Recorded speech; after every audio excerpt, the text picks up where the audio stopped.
Transparency International has stirred up controversy in the country with its recent pronouncement that Nigeria is the 35th most corrupt nation in the world. But the federal government appears incensed by this, saying it is a mere perception. According to the report, Nigeria had 27 out of 100 marks and ranked the 139th out of the 176 countries surveyed for the report. It shared the position with Azerbaijan, Kenya, Nepal and Pakistan, while Togo, Mali, Niger and Benin fared better. Our correspondent Doris Okenwa takes a look at the fight against corruption in Nigeria. Political parties' manifestos for electioneering in Nigeria are similar, be it presidential, governorship or local government elections. The promise of stable electricity, pipe-on water and good roads are constant, only to mention but a few. But for some reason that can only be explained by the elected parties, both past and present, these pledges remain largely unredeemed despite the nation's oil wealth. Analysts and Nigerians alike have long concluded that corruption is to blame. Before we stop corruption in this country, we must stop the issue of godfatherism. It's a mindset because we have to change our orientation about things, our dealings. That is just it. It's all encompassing. We need to deal with corruption if we will go far. Recently has been a case of accusations and counter-accusations for the federal government. Since the release of the 2012 Transparency International Corruption Report that placed Nigeria among very corrupt nations, ranking it the 35th most corrupt country in the world. In the report, Nigeria scored 27 out of a maximum 100 marks to clinch the 139th position out of the 176 countries surveyed for the report. But the Minister of Information, Mr. Labaran Maku, was quick to defend the federal government. The comments of Nigerians and media reports that form their own opinion. Because perception means, what do you think of yourself?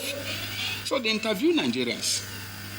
And it's Nigerians then that go to tell them how bad we are. The serving national chairman of the party, his son has been arrested, has been arraigned, is undergoing prosecution.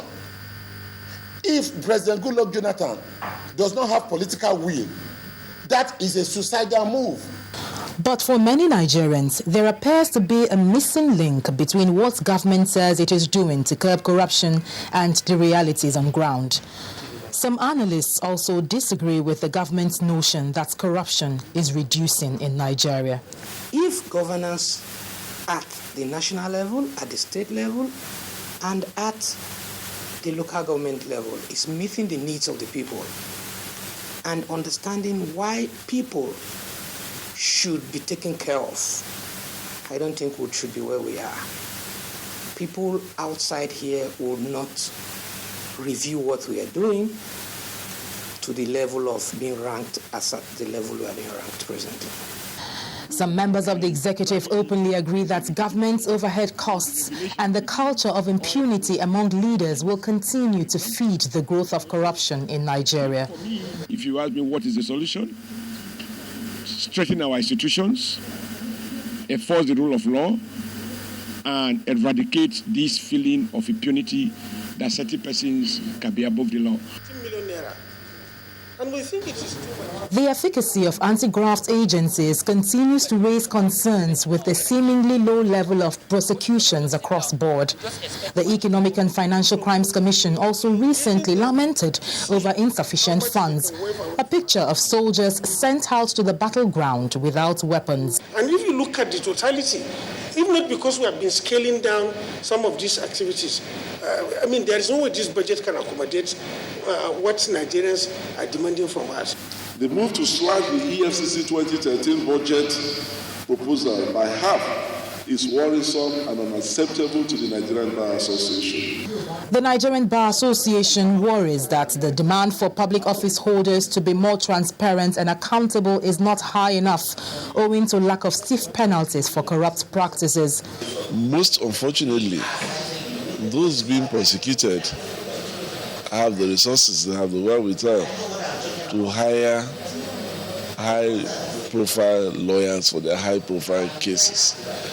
But the Attorney General of the Federation, in his wisdom, has started firming up briefs, and in some states too, they firm up briefs to senior lawyers. Because of the corrupt nature of the people in this our nation, all men are not equal because of money. You know, before the law, everybody is expected to be equal. But you see, corruption has not allowed that to happen. The Transparency International has urged governments to integrate anti-corruption actions into all aspects of decision-making and financing, and also to ensure that public spending is more transparent and demand that public bodies are more accountable. Doris Okenwa, Channels Television News.